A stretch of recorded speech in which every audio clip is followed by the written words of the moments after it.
And that's why when it says that we fight principalities, right? Unknown things, spirits of the air. Some people don't believe that. That's why I keep my grounding stones on me. Now I feel like my mama said, don't nobody got the power to do nothing to me, because the Bible clearly says that I have the same power that Jesus had. Now I believe in Jesus. I proclaim Jesus. Now if you believe in Allah or Buddha or whatever you believe in, I'm with that too. I'm with you believing in what helps you and your spirit man to walk the right walk. You understand? I know some people don't like to hear that, but I'm not against any other religion if it benefits you and makes you a better person. I'm not at all.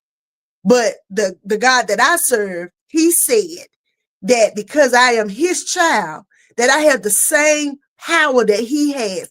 And he has the power to cast out devils and demons. In whose name? Jesus. I believe that. Yeah. So when people talk about, oh, she trying to put a root on me, but she can't. I had to tell someone, I was like, who tried to tell me somebody tried to work something on me. And I just started laughing. I said, baby, now you can feel it when somebody do try to do something to you. Yeah. You can feel it. Your spirit, your ancestors will let you know. But see, that's where the ancestors come in. Because baby, they'll run interference real quick. Real quick. So I'm like, oh, they tried it, but here's the deal. The weapon may form, but it won't prosper. So they're just not that powerful, because you don't understand how surrounded I am, how protected I am. But you could keep on trying. And keep on, because then you gonna wake up with a rabbit tail on the back of your back, fooling with me or something. That's gonna be on you, not on me. And I have had people come to me and apologize who tried to work a root on me because it started tearing up their life. I'll be like, baby, you can't do, because that boomerang, my ancestors don't play about me. That part. Okay, I'm like, you burn that sage trying to get rid of evil spirit. Next thing you know, you was the one that was gone. Come on. And I grew up in a church where they don't believe in going to heaven. They believe in the final resurrection. And you wait until the resurrection and then you're going to get up and all of that stuff. And I mean, some people believe that, and I'm not knocking it. Okay. But my grandmother, who just recently died last year, 92, she really believed that. And I think it's funny because I feel her around here sometimes.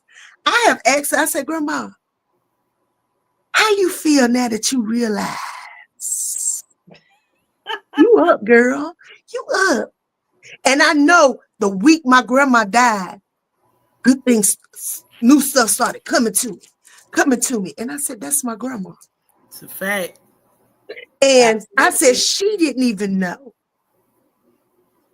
She didn't even know. Because see, some stuff we taught, and then when we get to the other side, we be like, oh. And I've not been there, but I've just heard other people tell stories about crossing over and coming back. Mm-hmm. And I believe this stuff. People aren't making up this stuff. Right. No, they're not. They're not making up this stuff. So I think if you tap into your ancestors, it helps you to be a better version of who you are here in the present. It also helps you to know what you're trying to do for your legacy, for your grandchildren, your great-grandchildren, all these people that are coming after you. One day you're going to be the ancestor.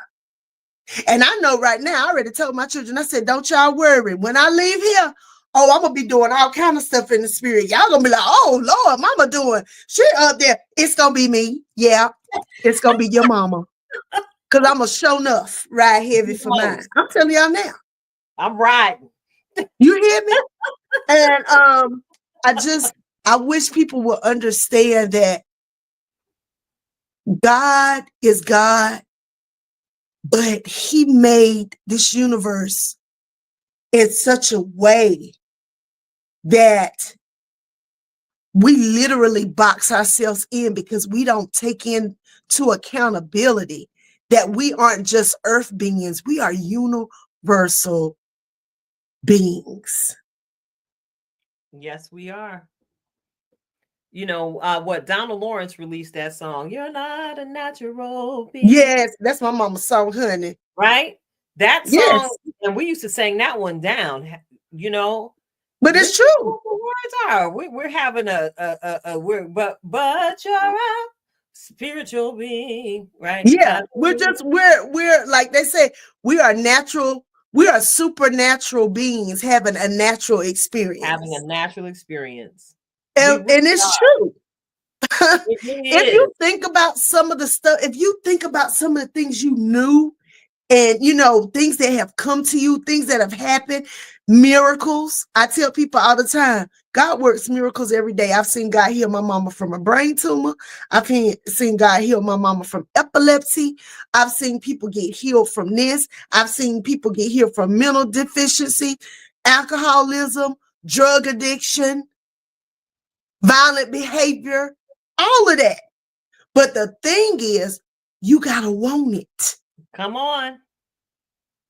You You gotta gotta want it. And want it. I'm talking to myself like I'm sitting here right now. Y'all, I lost my job and didn't get 1 cent of unemployment. But guess what? I'm still sitting here looking cute as I can look. Yes, girl, you look With good, all my girl. teeth in my mouth, with food in the refrigerator, as my grandma used to say, with food in the refrigerator and clothes on my back. All right now. And I'm good because my ancestors said, hold up, let us do this. Let's move this God said, around. Send let this me over take care of my yonder. baby. Okay. I do. I believe in miracles. I believe sometimes we got to do our part. Sometimes we don't, Marisol. Sometimes God just be in a good mood, be like, here, baby, just like we are with our kids. If you ever want to understand God, look That's at it. your children. I say that all the time. If you have multiple children, especially, none of them jokers got the same personality. And you can't treat them the same way. No, you can't. I had 4 different personalities in my house and they daddy.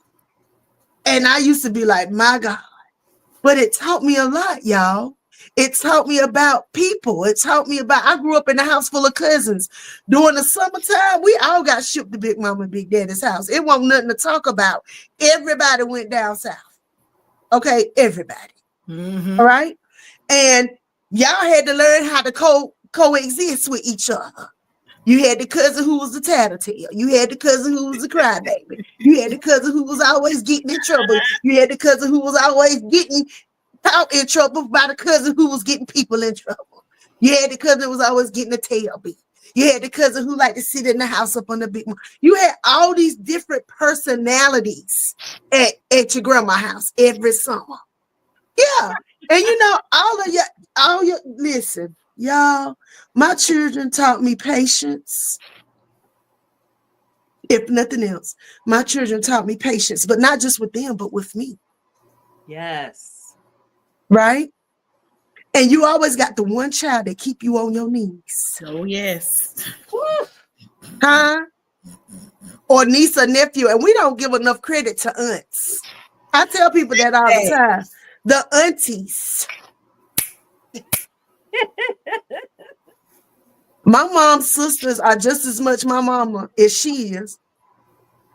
Okay. The aunties are important. The uncles. Yes. Thank God for my mom's brothers. The uncles. People don't talk about how community. Y'all, we got to get back to it. Oh, yes. And we've been screaming that so loud from this platform. That's been my heart this year. Embracing your village, embracing community, because so many people are out here stuck and frustrated because they've created an existence where they literally are alone. That all the women independent. Do you really want to be that independent girl? Hush And your that's mouth. cool. If that's what you need really some want. help. You need some help. I was talking to Jackie on yesterday, and I was sharing with her how I love how she works her village. Yeah. You busy over here, you busy over here. Y'all got the tag team mom crew. Okay, I used to do that. Here, I gotta be over here. Okay, we could drop him off over here, and I'll take this Yep. group over here. And if you gotta, you tired, you gonna lay down. Okay, cool. We got everybody. Everybody gets to where they need to go. Everybody is supported because everybody is everybody mama in the village. It's rare, but then again, Jackie she got that South Carolina all up in her. That's how Mhm. she was raised. And I ain't like these other church women. I need a man to rub on me sometime, child. I need a man to rub on me. And people can say what they want. And I ain't married, but you can best believe somebody's child is rubbing on me sometime. Thank you, Jesus. Because I need it. I need it. And they just, oh, you're not supposed to do that till you get married. Well, honey, God died for me. He died for me. Because I got to have a little touch with some breath behind it sometimes. With some breath behind it. I ain't said about the battery operated. It's the pulse. It's the pulse. You hear me? I need some air on my back of my neck sometimes. Besides this fan. I love it. I love it. But it takes me back to the he without sin cast the first stone. I don't care nothing about it. I just know, honey, somebody's son got to come see about me every now and again so I can think properly. And that's something else that they made us think was wrong. You know, us being sexual. They tried to stop it because our power is in our sexuality too, y'all. Girl, you know, I remember but don't nobody I'm feeling an after dark episode. Listen, we're gonna have to have Carla back for our conversation Unhinged After Dark because it gets real. But there I was a pure romance specialist. I saw pure romance for years. I was what you call an intimacy expert. The intimacy expert. So we have to talk about that as well because that's why you got a whole lot of sisters around here evil for no particular reason. Because, you know, there is scientific evidence to support that sexual activity has health benefits.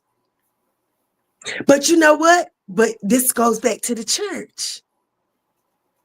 A lot of women and men don't know how to be intimate with each other because of church hang-ups. Separation. Or because they were molested by somebody at the church and don't nobody really want to talk about that. Well now. Okay. Oh, okay. That part. Okay. Look, what you do? I'm just saying, people don't want to. They don't want to, but you know what? There's healing in these conversations, and yes, what we're really saying is, we want to call something deliverance, but nobody's getting delivered. We want to call it healing. I gotta talk to you about why. Right? Like, what's the reason why? First of all, it ain't your business, but there's a benefit in us having this conversation because we can free somebody else to understand that if you busy worrying about how your lifestyle, right, is affecting you and you using less of your time to worry about how my lifestyle is affecting me, understand that there are certain things that we're putting a stop on. Right, that if we look in biblical terms, all right, look at who is it, Ruth? Look at her. How she get the husband? You became a wife from having sex. So just because we want to say we want to follow the legal rules behind it, sex, wife, however you, whatever title you want to put on it, they didn't make it this complicated. It was you having sexual intercourse. Well, now that's your man. All right, that now. Y'all figure out the rest of it. I ain't in everybody's bedroom, so I don't care nothing about that. Right.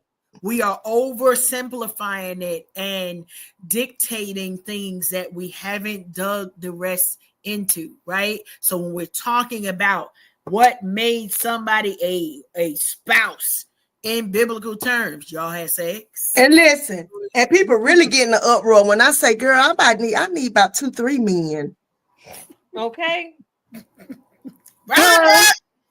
Listen, and I'm not just talking about for sex. This is what go wrong. And I just posted something the other day where the lady was saying the same thing. I said, listen, I might got the one dude who me and him, we just on the same mental level. Yeah, I like Bible. Me and him could talk about everything, but his sex is garbage. But here come the other one. I got that one. I got the man who breaks my back out whenever I need him to do that. And then I got the other one over there. He just like to pay bills. Honey, you can do that. And together, they make the perfect mate. Right? But men have been doing that for years. But when we say that, we hoes. So Yeah, we We hoes. hoes and we this and we talk that. about and multi-dating here, right? We talk Yes. about dating more than one person, right? Everything's not sexual. We And that's exactly. it. Everything is not sexual. But now, in a perfect world, your one man will have all these things. Yeah. Right, in a perfect world, and that's why I say I commend people who really stay married and love each other, and just because I've been there. Yeah, I think it's beautiful, and maybe one day God will allow me. Like we have these, and I think that more. I wish, and I'm gonna say this because Tilted knows. Before I got married, I really thought that marriage was the goal. Like everybody need to be married. You just go and do it, whatever that means for you. Now that I'm married, there is an understanding of two things: what it costs to stay married, and the conversations that still need to be had, that nobody, right now, I said this the week before my wedding. I'm mad at the church folks because they talked about the don't do this, don't do that, but nobody really was talking about you're gonna need to ask these questions. Here's what you need to know. Here are the things that you better have a checklist on so that I'm prepared for what I'm going into. Because once you get on the other side, this is a vow, right? And I say that to somebody.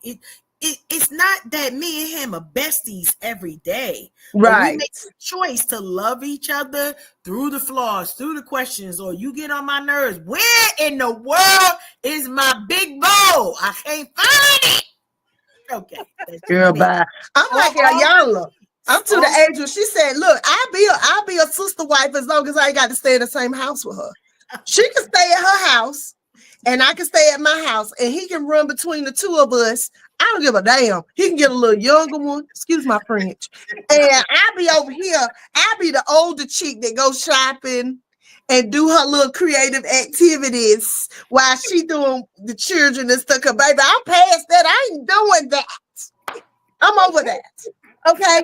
And I still same man, because the reality is, y'all, a lot of these men got another woman anyway. You just might not don't know about her. Exactly. I had that thought the other day. I'm like, y'all, because everybody always wants to demonize the side chick, right? And I be sitting, I'm like, y'all, I need y'all to appreciate his side chick, because at the end of the day, the side chick might be the reason why he's still with you. Exactly.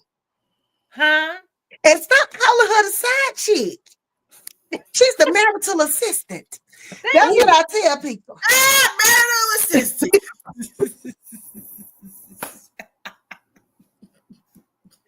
Sometimes his foolishness, he taking over her house. You be all right, girl. Gentlemen. People they really don't be wanting to hear the stuff I be having to say sometimes. But I talk about this stuff in my comedy acts, y'all, because it's real. Sometimes you really, when you are married to a person, you look at them sometimes, you be like, what on earth have I done? Who is this? Why did I do this? And I love my children's father. Me and him, we are still friends. We got children and grandchildren together. But God told me don't marry that man. You know who told me to marry that man? My mama, my grandma, the church, every doggone body. We had been living together for 7 years before we had even thought about getting married. It was not even a thing. And I was going to church heavily, but I had already determined in my spirit I was not getting married. I'm sorry, I'm laughing at Marisol in the comments. Girl, listen, Marisol. And look, one girl said 7. Stop playing, gentlemen. Y'all think y'all the thing. Y'all don't understand. It take about 2 or 3 of y'all to make one of what we really want anyway. So stop playing. And most of it, can we say, is breaking down the bad relationship habits that they've had with other women. Because instead of having real conversations about how you supposed to show up, now you let him be lame in different areas, and he does not even know how to show up. So maybe he can't be all 7, but he should be able to be 2 or 3 of them. I'm just We saying. need at least 3. But this, I will say this, I'm talking all this junk, but I do got a favorite. Girl, you got a favorite too? I got a favorite, y'all. He is my favorite. And I tell you about it, I'll be like, baby, you my favorite. And I just really just, you got a favorite. You know, every woman got a favorite. I got a favorite. He I got a favorite. Yeah, he make me, you know, you see, I start blushing. I'll be like, oh. I'm like, yeah. He all right with me. You know, and then you just have people who you talk to or chill with. I have gone, I mean, I have been on date. I haven't been on a date recently. Oh, yeah. Did I? No. It's been a while.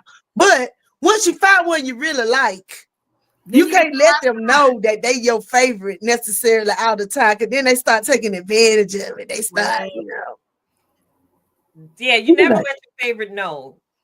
Well, sometimes you do, because you be like, baby, you my favorite, but don't get it twisted now. I will, hey, don't you ever force it? Karen laughing at that. She like, God, these niggas is crazy. We the single ladies talking right now, having yeah, you know, sis, now she used to be single. She know what it is. Listen, and we had the conversations because it takes a lot, right? And I say this, I got to mine swiftly because I did the multi-dating, right? What y'all doing? Right. What? Because some of the conversations we missing, and I'm not saying for anybody to get anxious about the place you at, but if y'all haven't met crappy conversations with no substance, you don't even know who you will be with this person, right? Because there's some evolution that we have as women, no matter what person we connect to. The question is that person worth your time for the evolution that you're going to have to go through? And I watch my married friends. I learn a lot from my married friends. And I got some of my married friends are, they on their like second and third marriage. Mm-hmm. And so I really pay attention, you know, because now, you know, like they say, the third time's a charm. A lot of time it is. My uncle told me that the wife he been with the longest is his third wife. And that's the one that make him the happiest. But you know what? That's because he had to grow up. Right. You know, and people don't want to admit that. Sometimes you marry somebody at 21 and you turn 31 and you are a wholly different person. Right. And y'all don't mesh. Right. And y'all done got married.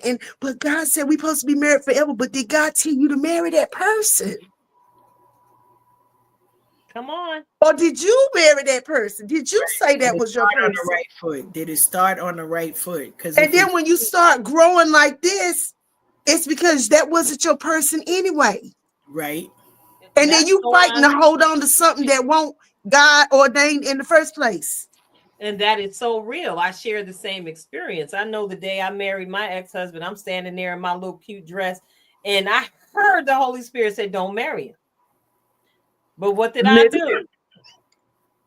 What did I do? Because, you know, for several different reasons, like the church, I didn't want to embarrass him. We didn't come this far, and I knew I could, you know, learn to love anybody. So since I'm here, we might as well do this thing. And, you know, I loved him over the course of time. But like you said, I woke up one day and was like, well, what in the world is going on here? Girl, that's exactly what happened to me. I was like, I literally woke up and looked at him and I said, girl, why am I here? I don't care. I do not care. I was like, God, do what you go do. I can't do this no more.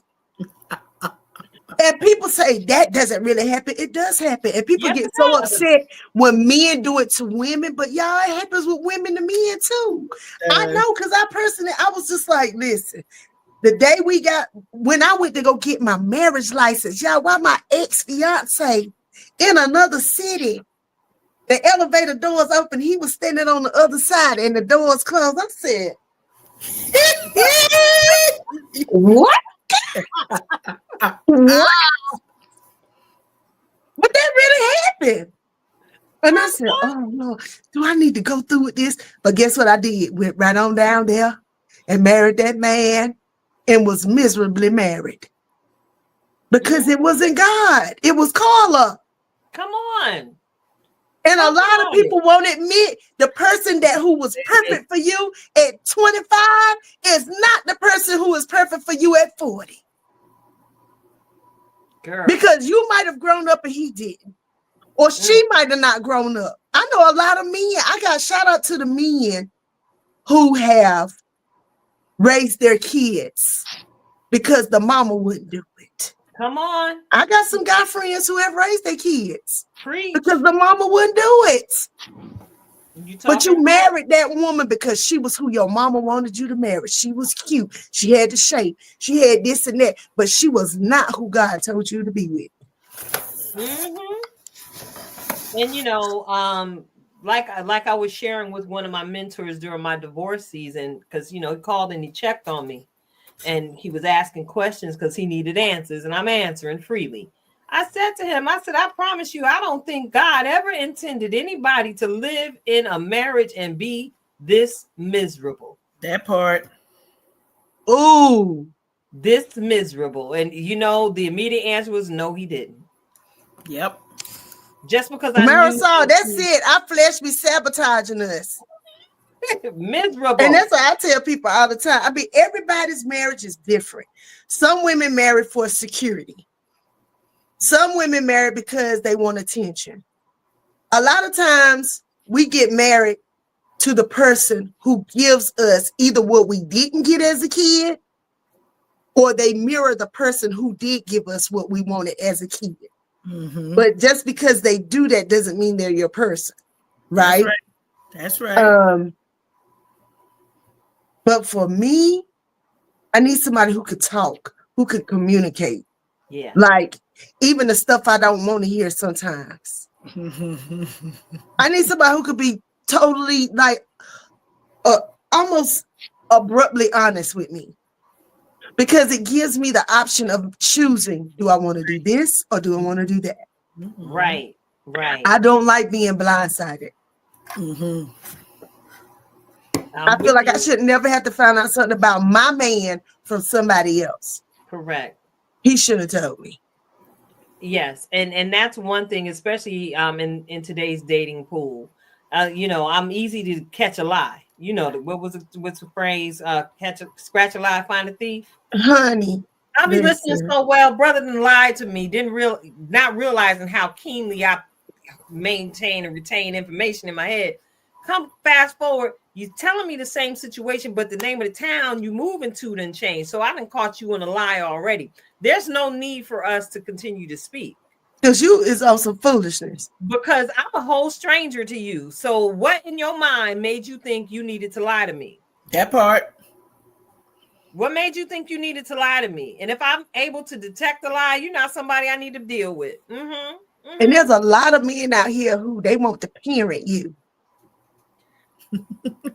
That's a whole nother show, Lord. All the bills that come to this address have my name Baby, on I'm 51 years old and my daddy been dead since 1995.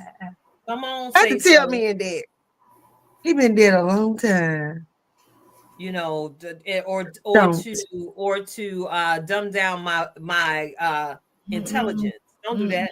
Now I will now.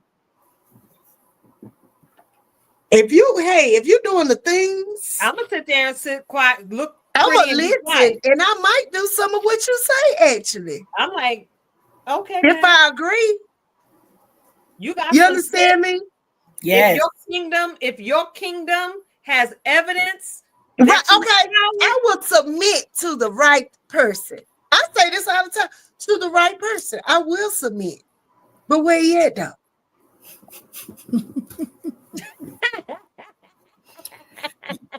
I love it. Listen, y'all are tuned into Unhinged Live. I'm sorry. It's all good because this has just been a conversation with Carla. Love it. Unhinged Live. We had a whole show format written down, but you already know we yield the floor to the Holy Spirit. We're sorry. And Spirit led me to ask a question. We're not. to turn this conversation in the direction that it absolutely needed to go on tonight. I want to go ahead and shout out all the people that we see getting it popping in the comment section. Hey, y'all. Hey, thank you Thank so you. much for your participation. Thank you Yes. for everything that you've added to the conversation, because as you see, it's about to get extra real over here at the Unhinged Live platform, as we are real women, always acknowledging that we are queen agers, and we aren't the only people here on the platform. We got the kings on the platform too that come Mm-hmm. up here Mm-hmm. and chop it up, because as we've been discussing tonight, we be needing that male perspective to help Yes. keep us balanced. So Carla, you are amazing. I told you I was looking forward to having a conversation with you in a different way. You didn't know that I was going to take it here tonight, did you? I'm so glad that you are such a willing participant, because I don't know, I can attest to at least 4 people listening to tonight. The world needed to hear everything that came out your mouth tonight. Thank you. And I Because just thank you, ladies. I love watching your show. Like I told y'all, I'm a fan girl. I have been watching y'all show, and y'all were on my show. You were excellent. You were, people loved that episode, and I just want to thank you for just keeping it real. Love it. Love it. Girl, you already know, ain't nothing fake about us. That we might get a braid or Nikita, something. and I mean, you just got your award, so that listen, y'all. There you go, ma'am. I mean, excellence breeds excellence. Your circle, if you're an excellent person, your circle is typically excellent. And I'm in this season now. It's hard, y'all, when God start elevating you, but snatching people back. Yeah. People who you thought was going to be there. Yeah. Well. And you're like, wow. I wanted to share this with such and such, but God said, I didn't want you to share that with him. Right. Yeah. Right. Or you find out somebody didn't feel about you the way you thought, and things. Yeah. And you have to adjust yourself. It's hard, y'all. It's hard. Okay. Listen, you preaching to the choir right now, because I promise you, that's where I've been lately. You mentioned earlier you feel like you're in a midlife crisis, honey. So do I, because I'm like, Lord, what's going on? Because I remember the people who said, but as I look up now, they ain't nowhere to be found. Yeah. Nowhere to be found. And then they wonder why I just return the same energy. That's all. Or you find out that people, like I said, you find out people feel a ways about you and you never knew it. Yeah. And that hurts. It's like, for what? I live paycheck to paycheck. And a lot of people that have problems with me have far more than what I have. Just because I'm bold materialistically, they do. And I think a lot of times what I have found out being a daughter of Oshun is when you have a light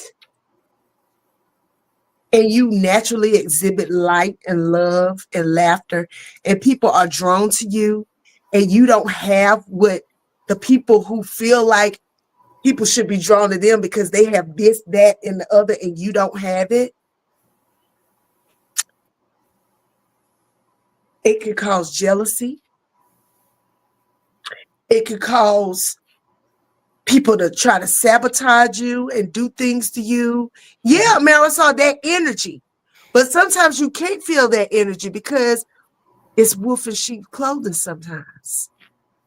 And because you really love these people and trust these people, they can be your downfall if you don't open up your eyes. And I mean, all your eyes. And that's another thing I've been learning too. Girl. Going with my intuition.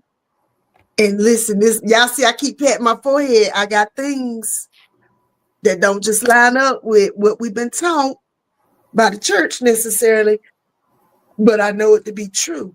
Energy is always going to be accurate. Mm-hmm. Energy.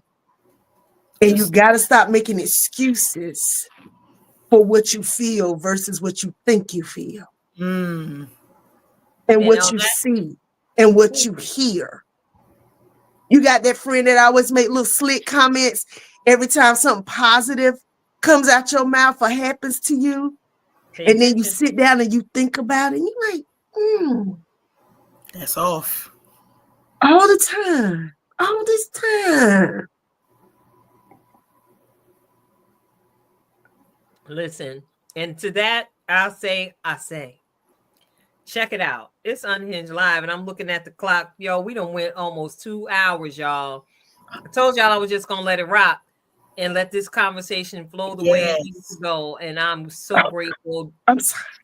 Don't apologize, because I like just be talking, girl. I be talking. You said what needed to be said, and we've received every word in the spirit with which it was given and delivered with a whole lot of love, sis. We see you. So listen, I'm looking at the clock because we gotta get off of here because you know Karen's husband gonna want to see her at some point this evening. Some point. I'm sorry, Karen. Yes. We love you, Mr. Harold. So check it out. Check it out. Y'all know what it is. Get ready. Get ready. Get ready. Get yourselves together. It's about that time for us to receive this week's dose of spiritual nourishment coming from our very own master. She a master, y'all, in so many different ways. I could talk about my best friend forever, but our very own certified master life coach. She's in-house, y'all. Coach Cash herself, Twisted Threads LLC, with this week's reflection of purpose. Coach Cash, make it do what it do, baby. Take it away. We're gonna be brief, but we're gonna get to the point, right? Today we want to remind us, y'all know I come with the title, let's build. Let's build. A lot of us are sometimes expecting magic to happen, something to fall out the sky. But there's something that's required of us. And here's the thing with building, right? If you go down to your local Five and Dime and you get that bookshelf, usually that bookshelf comes with directions. Many of us are trying to move forward without taking a moment to review the directions. Take the time to review the directions that is coming from your manufacturer. And I'm saying that because worship is a thing that has been on my heart and my mind. Meditation, having that time, even if it's just you and nothing else, no music, all of that stuff. You got to understand that there's something deeper. Get into the element so that the conversations can be different in your own head first. Everything that has been built in the earth started with a thought. Before God said, let there be light, he thought that thing and then spoke the thing, knowing that it would manifest itself. And so when I'm talking about let's build, I'm talking about let's build ourselves. Let's build our thoughts. Let's build our self-esteem. Let's understand that, as we've already heard from Carla and Keita, everybody can't come.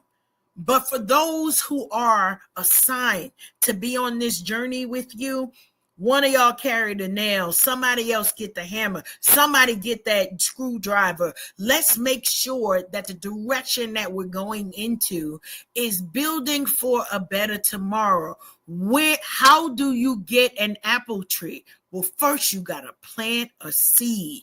And some of us are trying to skip the steps because we want to walk right into the building. And I want to remind you, some of this stuff going to take time. You got to let it marinate, right? What happened there is something different when you cook something real quick in 30 minutes versus that slow cook thing, right? Mm-hmm. You let smoke or you let marinate. Honey, not only is it fall off the bone, but it's good to your nostrils. It's good to the touch. You appreciate the experience of that thing falling off the bone, that fork being able to separate things. This is how we have to be with our life in this season. So as we talked about knowing who we are, we get to speak those things, and you don't have to run to the church house for a word every 5 minutes. You ain't got to stand on nobody's long line to figure out what the word is, but center yourself, right? And make sure you are hearing the messages that are assigned to you. So let's build. Let's build in our hearts. Let's build in our minds. And then let's get out into our communities and make sure we are creating a legacy of builders, of change agents, and what else? Spreading that love and that energy throughout the entire world. Y'all know we say it often. We here for zip codes and area codes. It don't matter where you're at right now. Your tribe can literally go further than where you are right now. Let's build. Send it right back at you. That word right there was absolutely delicious. Thank you so much. I plan to continue to digest that thing slowly. That is something, girl. God be knowing. I say that all the time. God be knowing. Because guess what I've been asking God about? Who should I build with, God? Hey, girl, don't start. I done got a touch of the spirit when you said that. Girl, let me tell you something. That's what I do miss about church. Cause baby, I tear they carpet up. Girl, baby, I'm a praiser. Okay. So my neighbors, they know, baby. I'll run out on the front porch in the backyard, baby. I'll be here shouting 6 o'clock in the morning. Let's get it with the Lord. That's me. I'm so glad my house ain't attached to nobody. But listen, I gotta ask you, Carla, before we conclude tonight's broadcast, I gotta ask you to share with our audience where and how they can connect with you if they want to bring you in to make them kiki chuckle it up with your comedy. If they want to partner with you to have the people snapping it up to all these spoken words you be bringing. If they want to cast you in something, if they want you to be a guest on their podcast, because we're supported by our sisters and brothers in the podcast community. How can our listeners connect with you? Well, you can always follow me. I'm on the socials, as they say. I'm on the socials. I am on. Let me fix my southern accent because I was told I'm southern. Carla, Carla Simpson, just like Bart, just like OJ. Okay, Facebook. You can follow me on the Carla Simpson. If you type me in the Instagram, it'll still come up. My name is Afro 10 AAHFRO 10. I do a lot of skits. I do a lot of stage plays. I do a lot. I got right now 7 movies on Tubi. I'm just saying. And 3 of them are doing very well. Yes, so if you get an opportunity, go watch Bloodline of the Jewel. Go watch What Fairy Tale. Go watch Sympathy for the Narcissist. Counterplay, Couch Party, The Bridge. Did I miss anything? What I miss? Oh, my first movie is on YouTube called A Cure for Kyle. I won an award for that. I just found out while I was sitting here talking to y'all, my phone's going off. Y'all, I got nominated for Comedian of the Year again. And I'm in 2 plays that were nominated for Stage Play of the Year. Awesome. So he's doing what he's doing. And I just want to shout out my cast that work with me, everybody who does comedy with me, all the comics, all the actors, all the poets, all the podcasters. You know, we are each other's village, y'all. We are. And thank you, ladies, for having me on. Y'all follow me, laugh at my stuff, like my stuff, so I can get paid. Listen, it's that easy. It's just that easy. I'm like, all I got to do is this real quick. Okay, let me just do this. You know, share it, like it, or something. Okay. I even look, I got a Trifus, me and Trifus. For those of y'all who watch Save the Arts, you and Trifus. I'm Wanda. Maybe y'all didn't know it, but I'm Wanda. Cousin Wanda. Okay, I'm cousin Wanda. Please, we want to get some money. Look, like our stuff. Okay. Buy her records and buy her tape. Please. Because I'm telling you, honey, them little children is giving me heartburn down there at the school. Okay. All right. Make sure y'all connect with Carla, and you already know I got to give y'all most favorite outro. I just got to encourage you to just be. And in light of everything that was discussed here on the platform, I hope you got your stamps and your passports tonight, because we went a little bit of here and a little bit of there. I'm going to encourage you all to continue to just be teachable. Through so much of tonight's conversation, I just kept hearing this scripture I've been throwing at people all week. Listen, my people perish for a lack of knowledge. My people perish for a lack of knowledge, which is why I'm encouraging you to participate in more conversations like this. And I would encourage you to listen to understand as opposed to respond, because it's when you're in that posture in a conversation when you're actually teachable. Yeah.